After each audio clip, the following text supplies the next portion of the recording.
This is the Tech Phantom, and welcome to video number 14 of this series. The next few series are going to touch into the most important aspects of the lore, so I recommend that you watch them carefully, listen to what I say, and please give me your thoughts and comments on it.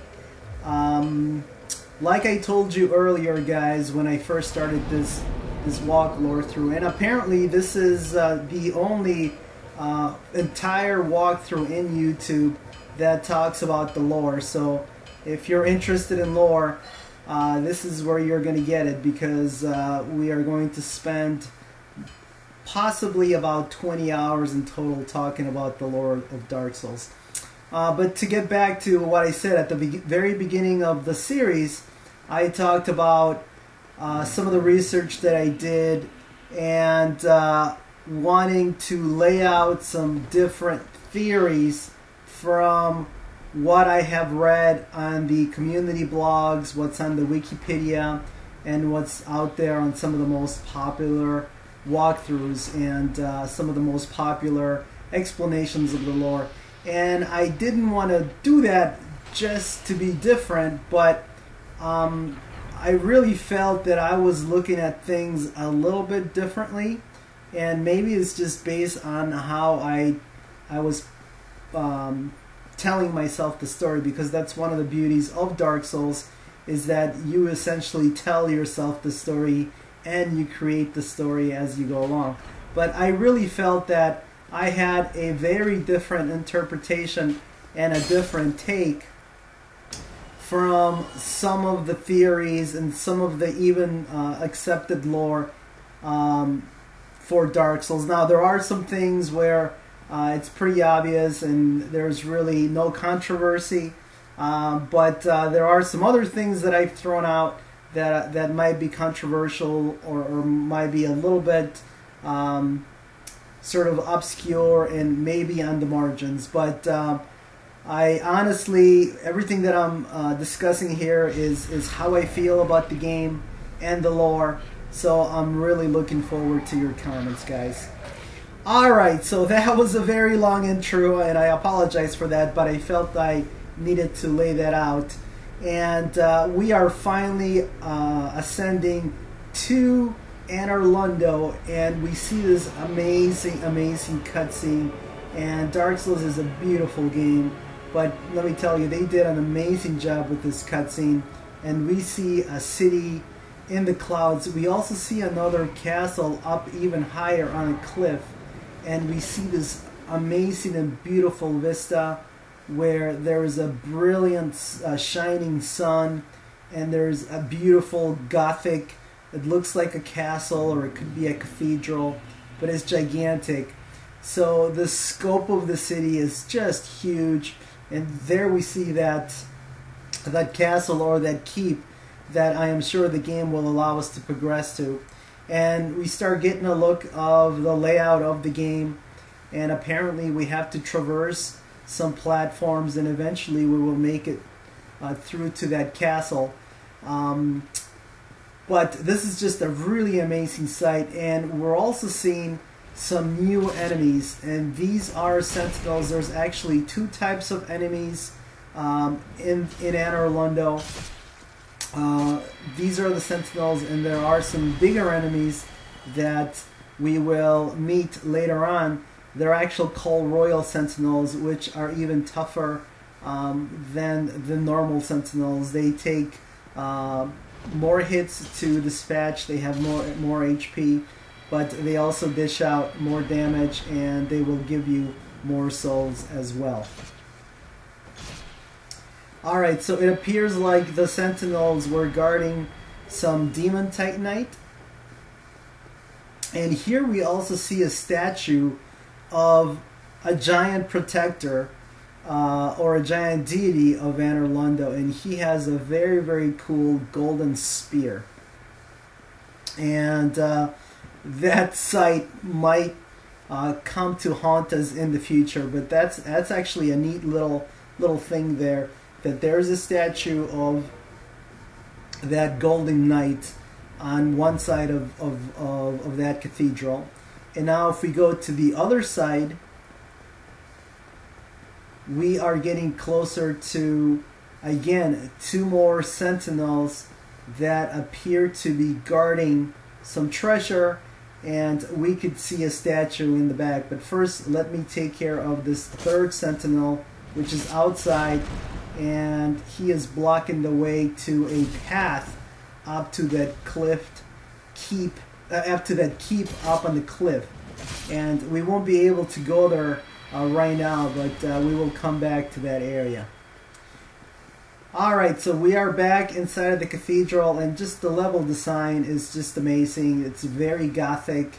It's sort of has this Roman Empire, very ornate design. I guess it's a little bit Baroque, but everything appears to be marble, and everything is sort of sparse and white. It's really beautiful, a beautiful design. My hat's off to the designer for the entire game, and especially Anor Londo, which just looks amazing. Alright, I have the Darkwood grain ring on because it makes it a lot easier for me to dodge these sentinels. So, and even if you have a lot of poise, they're going to stun you. So, I like to use the Darkwood grain ring on these enemies. Alright, so here we see some more treasure. Here's some twinkling titanite. And this is a mimic because the chain is broken. And on a mimic, if you guys remember, we can use a Lloyd's talisman. And this item was made by Allfather Lloyd, who is the uncle of Gwyn. And it is used by cleric knights to hunt down the undead. And it prevents the undead from using their Estus flasks to recover their vitality or their health and in a bonfire. But we can throw it at a mimic and he will give up his object, but we have a strong enough weapon, so we will go ahead and we will take out this mimic, and we will get the souls, the 2,000 souls. And here's the other statue, sort of the matching statue, and this guy looks not as noble as the other knight. He has a giant hammer. He also has a very provocative sort of waist piece. You know, it looks like definitely some kind of a phallic symbol. And he's very fat. So he reminds us quite a bit of sort of a debauchery, kind of the excesses of the Roman Empire. So he doesn't appear to be as noble as the other knight with the spear that we saw before. But we'll talk about that in a little bit. Alright, so we come to the bonfire and we meet the Lady of the Darkling, who has one of the cooler armor sets. It's sort of a medium set. It's not super heavy, and it has a good amount of defenses, and it's pretty decent if you upgrade it with Twinkling Titanite. Anyway, she says a couple of really interesting things. She says that the city is hidden. So she tells us that Anor Londo, the realm of the gods, is a hidden city. She also greets us as the chosen undead. And she proceeds to tell us that we should seek a revelation. She also says that we need to go forth in order to proceed to Anor Londo. And then finally she tells us that the bonfires are special and that they are linked, but the keepers shall never meet. And I have a theory about this. There's going to be a long run coming up where I'm going to fight a gargoyle and I'm going to fight some guards. So let me tell you about my theory about the bonfires while we do that. And I think what the Lady of the Darkling means is that because the bonfires and the keepers are intertwined, if one dies, the other one dies as well.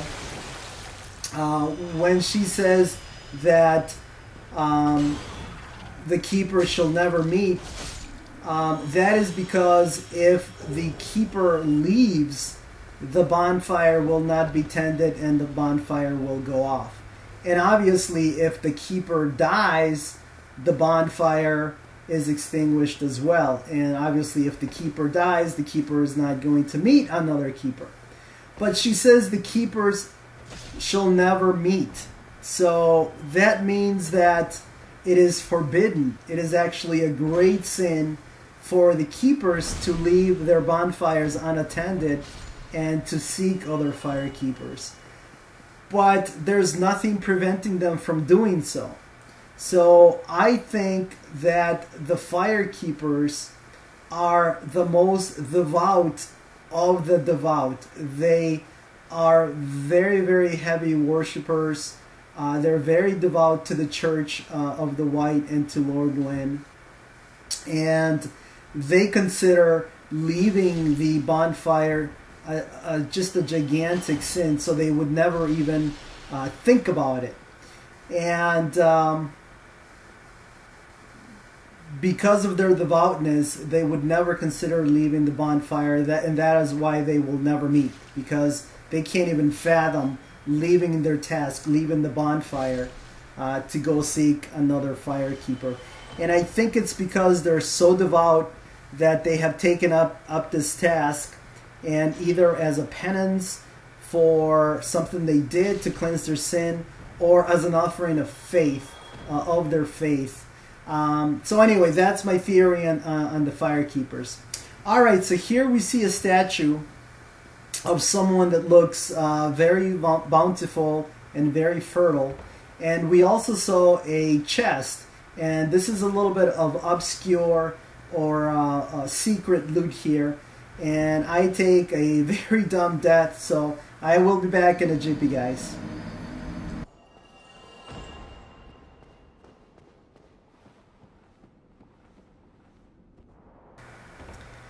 Alright guys, so we are back and we got our souls, and now let's go get some of that secret loot. And I'm going to put on full control, even though if the same thing happens to me this time, I don't think there's anything that we can do that's going to help us. But we were able to make it through the gap between the two columns this time.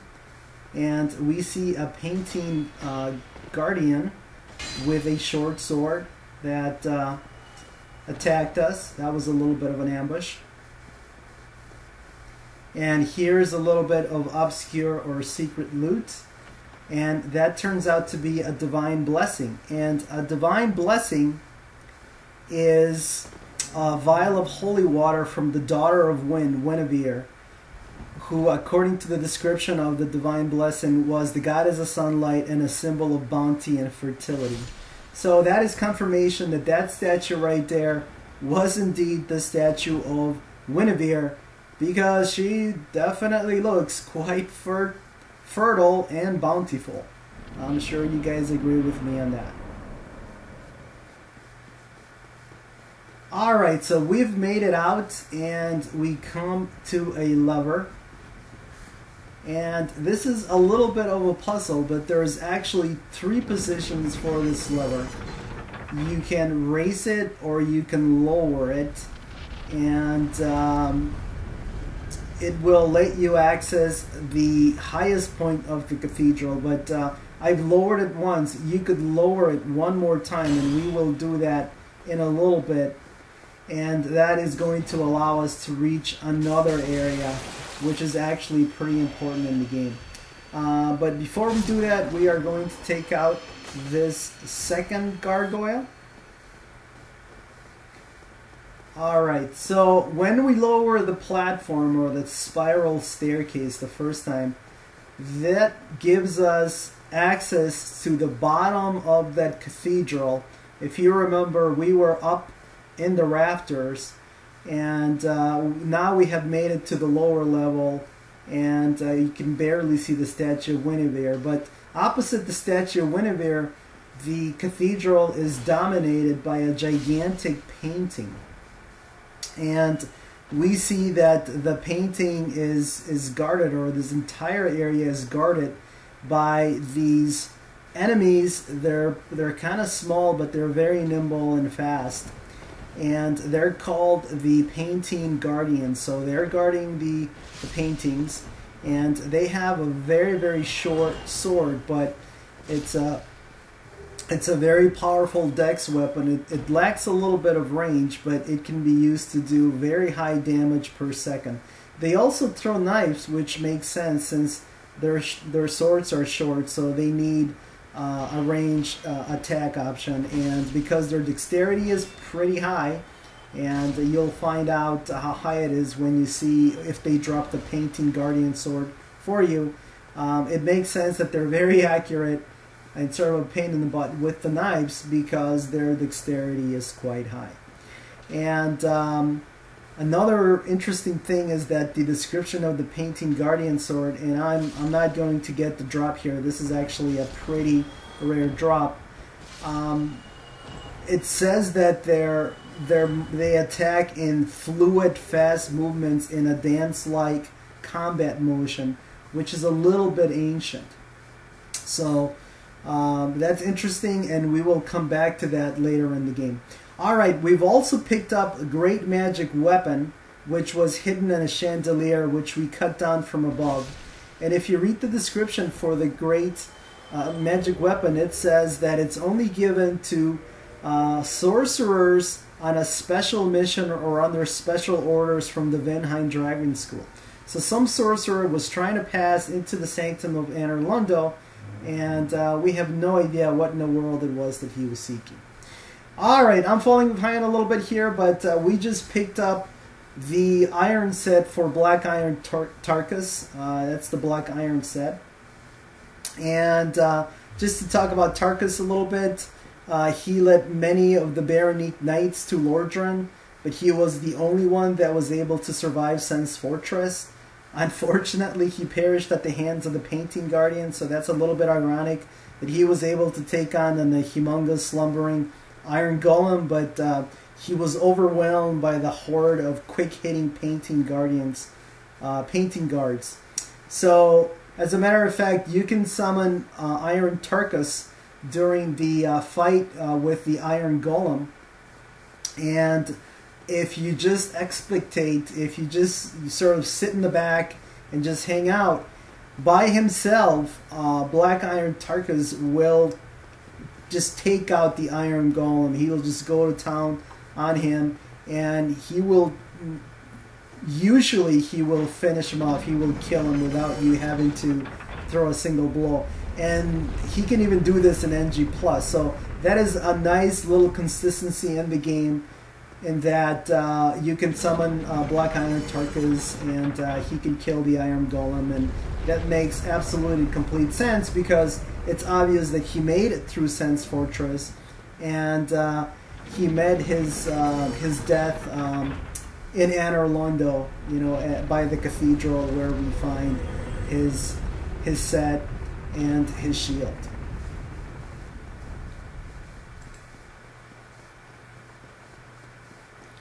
Alright, so we trip the lever and we come to a tomb of some great lord holding a very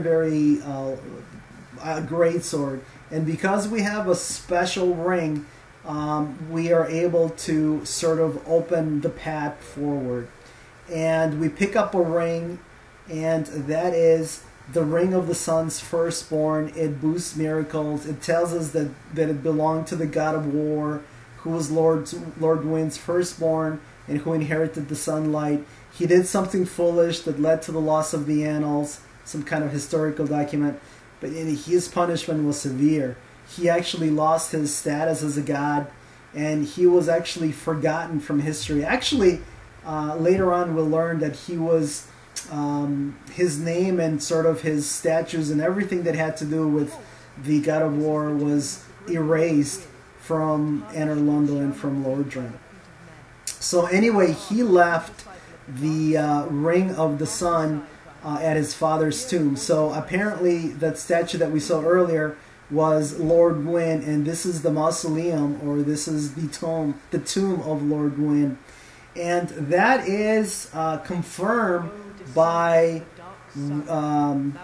Gwyndolin, who is the youngest son of Gwyn, and he is going to invite us to join the Blades of the Dark Moon Covenant, and our goal will be to punish those who have sinned against Lord Gwyn and his sister Gwynevere. And Gwyndolin, who calls himself the Dark Sun, puts us under his protection when we join his covenant. He sounds effeminate, but he is actually male, and he actually has given us some orders to go out and hunt those that are enemies of the sun, and he puts us under his protection, like I said. And when you offer special items to him, he will give you some special miracles that will make it easier for you to hunt down those who have sinned against them. And he gives us a couple of items, or an item that will allow us to invade the world of those that have sinned, and to take revenge in the name of Dark Moon Gwyndolin, or Dark Sun Gwyndolin. Alright, so this is getting really, really interesting. We've just learned about the entire family of Lord Gwyn. We found his mausoleum, or his tomb, so he's obviously dead.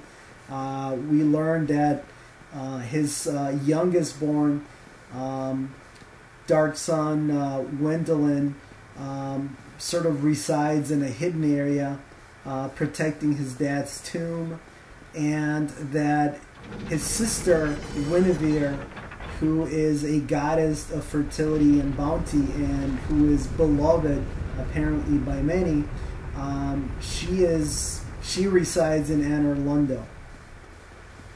So, and we also learned that his firstborn, the god of war, who could be Solaire, could not be, we will find out at the end of the game, the god of war was exposed, or he was kicked out of Anor Londo, and he was also turned into a human. His godliness was taken away from him. So he must have done something really, really dumb in order to receive that kind of punishment. Alright, so I'm doing the archer run here, just to step away from lore a little bit, because this is one of the most difficult sections of the game for new players. But this is the way I like to do it, guys. You can take those archers out with poison arrows, and you just wait after you hit them a couple of times. But what I like to do is I like to equip the hornet ring. I also like to equip the wolf ring to have poise, and equip some heavy some heavy armor, as heavy as I can. And you can also you can buff your weapon as well, but I'm going to go in there and I'm going to parry these archers. And one thing that helps is, well, you want to roll and dodge their arrows, but the other thing is you don't want to lock on until the very end. So there's the parry, and if you're having problems with the parry, what you can do is you can hold off, you can block the first swing, and then you can parry on the second swing. And now I'm going to show you a little bit of obscure or secret loot. And obviously this is dangerous, because if this silver knight kills you here, then you're going to have to redo the run, which is a little bit of a pain in the butt. And there is a little bit of randomness to it. You could get knocked off by the Batwing demons or by the silver knights. And if you saw me on the second night, I used the trick where I blocked the first swing and I parried on the second swing, because the timing for parrying the second swing is a little bit easier to time than when he does his initial attack, which is pretty fast. Alright, so we have survived the infamous archer run. And let me tell you, the first time I did this, guys, I remember my heart was pounding, and I think it took me about 10 tries to do it. And I actually didn't do a parry. I actually just meleeed the guy, and luckily I had enough vitality that I survived. There you are. Alright, so we're inside Anor Londo, and we find the bonfire, and sitting next to the bonfire is Solaire. And, you know, again, this guy is a pretty strange character, but obviously he's very, very powerful. And that's because he keeps showing up always one step ahead of us, and supposedly we are the chosen undead. So, you know, he's one step ahead of the chosen undead. He also seems to be after his own purpose, or to have his own objective. That's because he never talks about the legend of the chosen undead. He never lets on that he wants to be the chosen undead, which is a little bit strange. You know, instead, he's always sort of a cheery bro, and he's always offering his help. And if you have enough faith, as a matter of fact, you can join his covenant.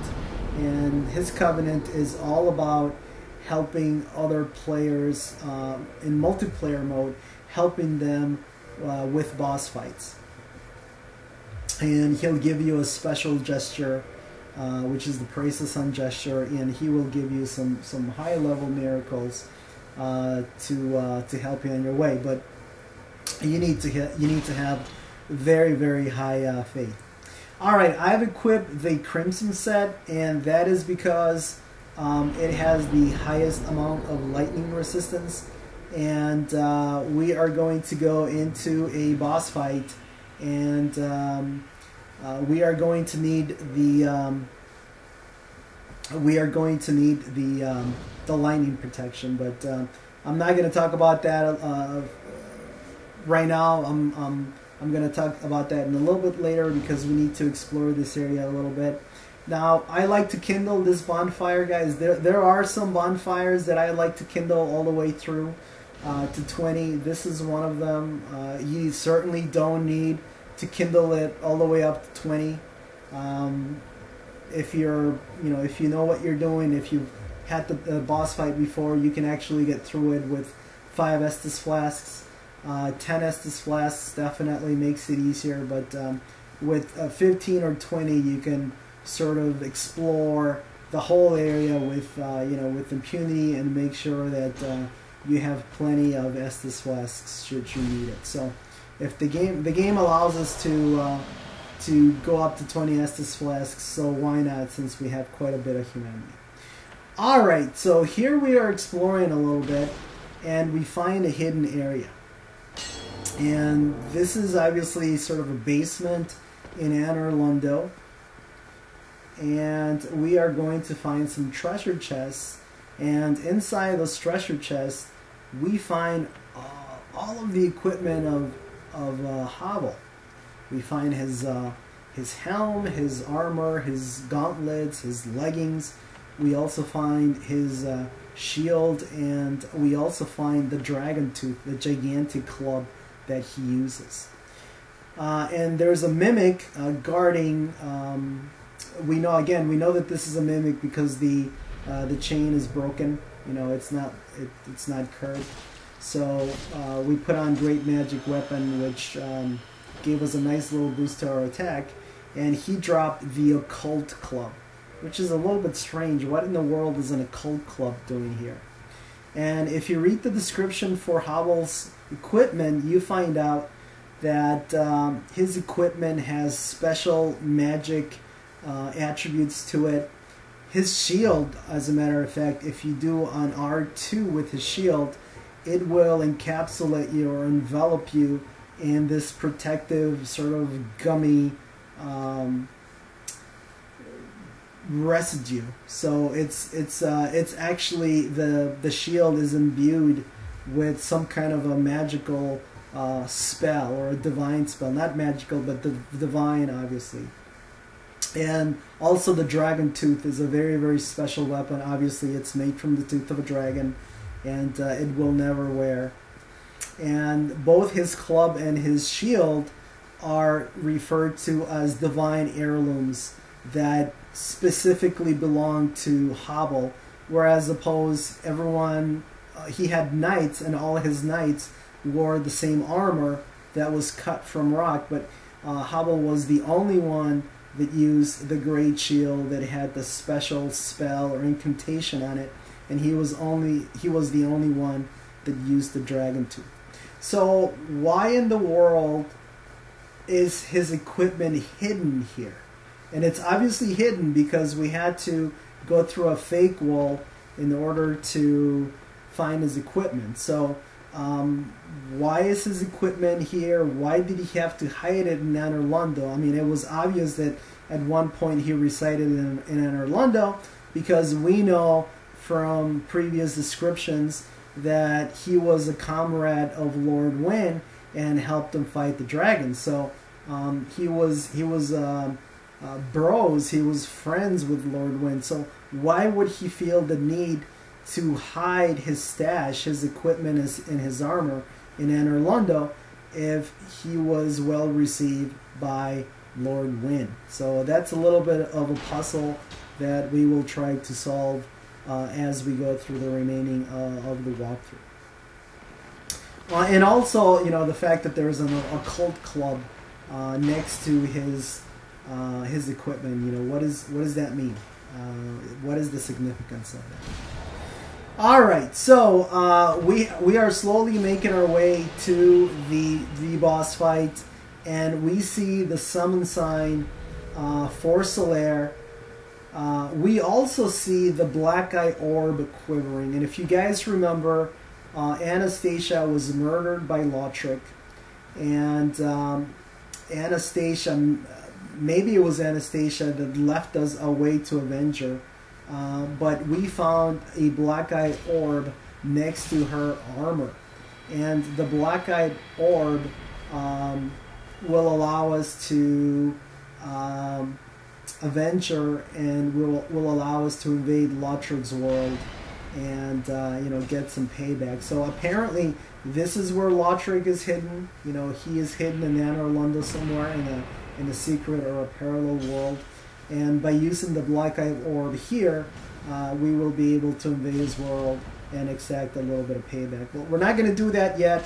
We are going to take care of the boss first. Hopefully we're going to take care of the boss.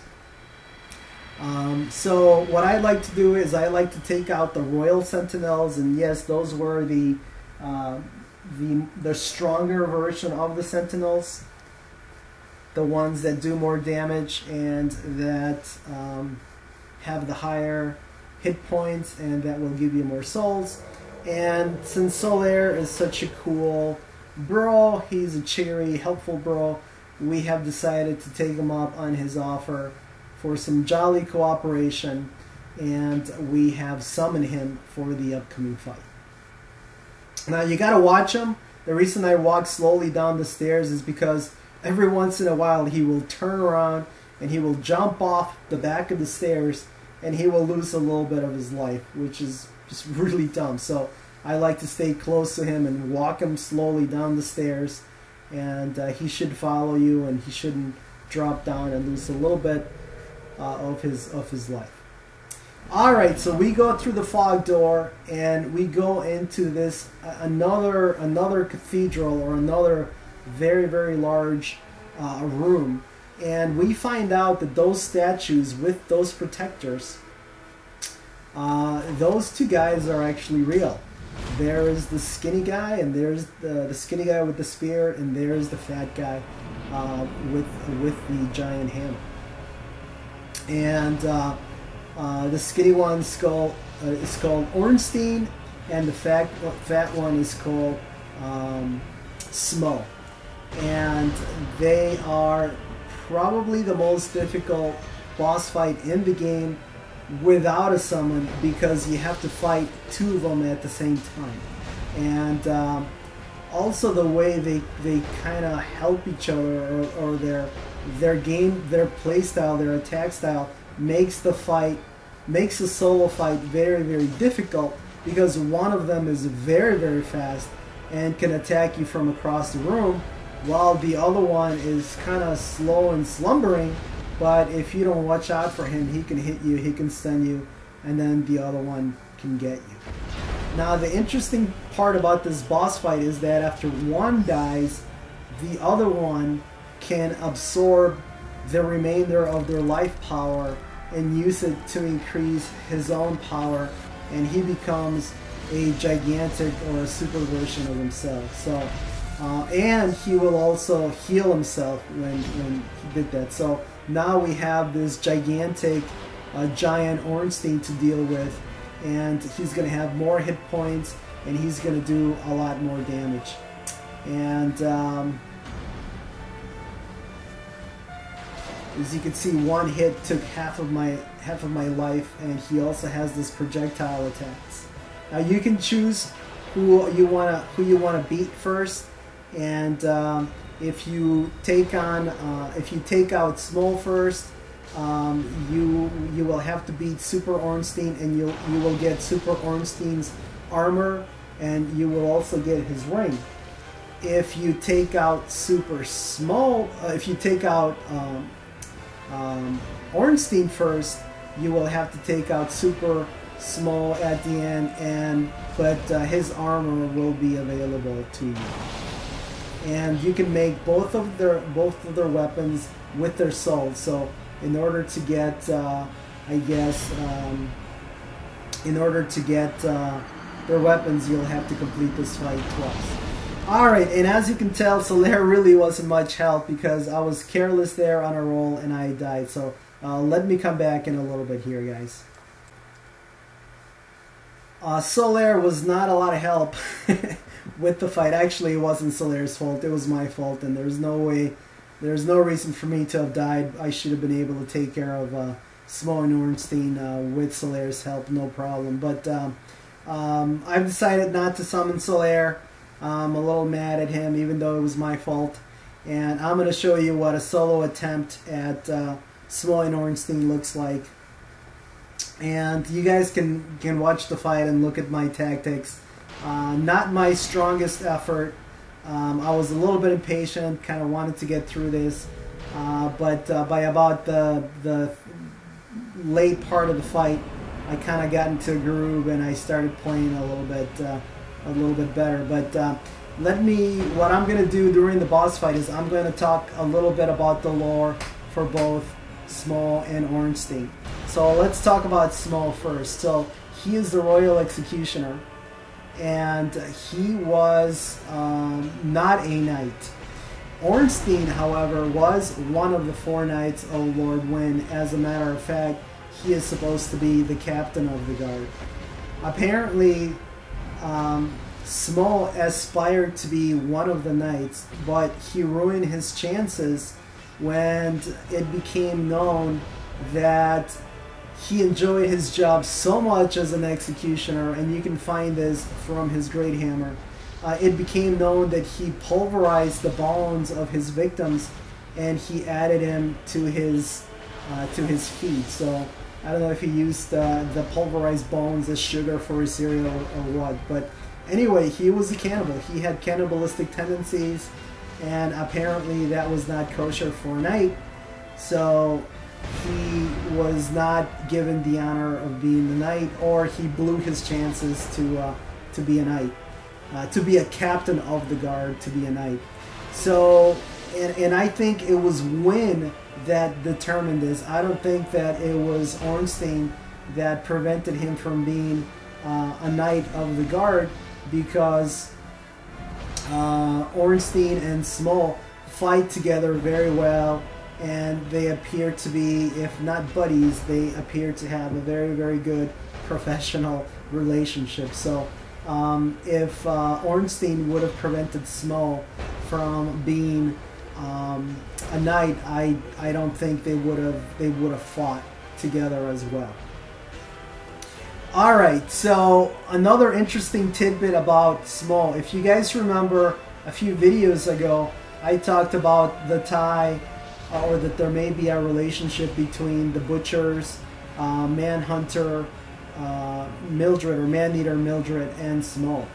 And that is because, like I said earlier, Smough is the Royal Executioner, but also his hammer, Smough's great hammer, actually will allow you to recover a little bit of vitality.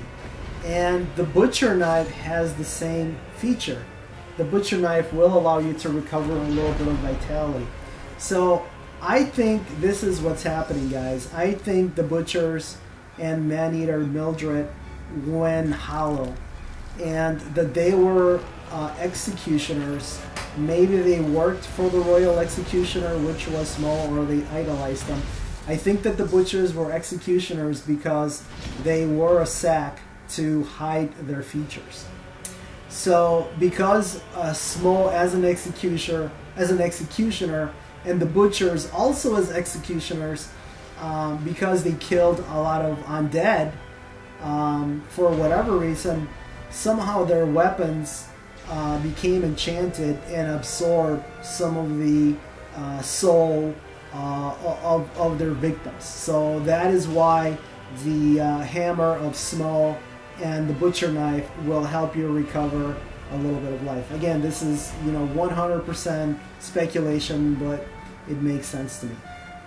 So I think what happened is that the butchers eventually went hollow, and when they went hollow, they became cannibals, and they just started not only executing people, but they just started killing everyone, and maybe they started just eating the folks that they executed, but eventually they just became right out cannibal or straight out cannibals, and just if you had the misfortune of running across them, they'd eat you. And obviously Smough is also a cannibal because he likes to eat the pulverized, the ground up bones of his victims. So they're both Smough and the man-eaters are cannibals. So to me, there's an obvious tie-in there.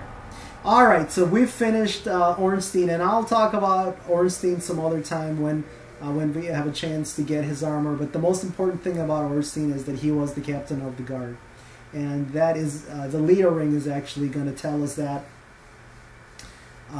It also tells us that he has a very, very strong spear, and that the hornet ring, the leader ring, will improve that spear, will improve thrust weapons because it enabled him to cut a boulder in two. Now here's something interesting. This is sort of the receiving area or the throne room of Lord Gwyn, and we see Gwynevere on his left, but if we look over to the right, there is nothing there. So that's probably where the God of War statue was, but when he was expulsed or expunged from Anor Londo, they also took down his statues and anything that documented who he was, because the Ring of the Sun Firstborn tells us that nobody even knows what his name was. He's been completely forgotten. So that's another little nice consistency there with the game. All right, so finally we go from Lord Gwyn's receiving room or throne room into this chamber, and we see the very voluptuous and very fertile and very bountiful Gwynevere, Sister Gwynevere. And she is going to tell us an unbelievable story, and she is finally going to tell us what in the world is going on. So she's going to give us the Lord Vessel. She is also going to ask us to please succeed her father, Lord Gwyn. And she says, and this is important, she says, the Lord's form has obscureth. So that's different from dying. She doesn't say Lord Gwyn has died. She says the Lord's form has obscureth. Anyway, she also goes on to say that we can stop the eternal twilight. We can stop the undead sacrifices. What in the world is going on? Apparently undead are being sacrificed. Not only are they being hunted down, but they're also being sacrificed. We don't know why. Apparently it has something to do with the flame shining, and with the fact that she doesn't want the fire to go out, because then everything is going to be cold and is going to be dark as well. So somehow by succeeding Lord Gwyn, we can keep the flame shining. So a lot of the things she says are very, very puzzling. We were just outside Anor Londo, and there was a brilliantly shining sun. Yet she talks about the fact that Anor Londo is an eternal twilight. and the things are starting to get frigid and things are starting to get dark. That doesn't tell us. So at the beginning it sounded like she was giving us a lot of information, but she's actually confusing the story, or sort of letting us know that there might be a little bit more to the story than what she's telling us. So she's going to tell us to go seek Kingseeker Frampt. She also offers us her covenant, which we join, and she gives us the ring. So the ring of her covenant. So let's take a quick look at that.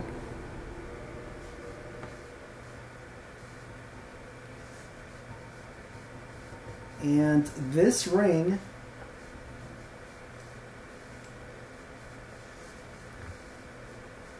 has a mind blow at the end. It says that Sunlight Gwynevere left Anor Londo along with many other deities and eventually married the Lord of Flame Flan. So wait a minute.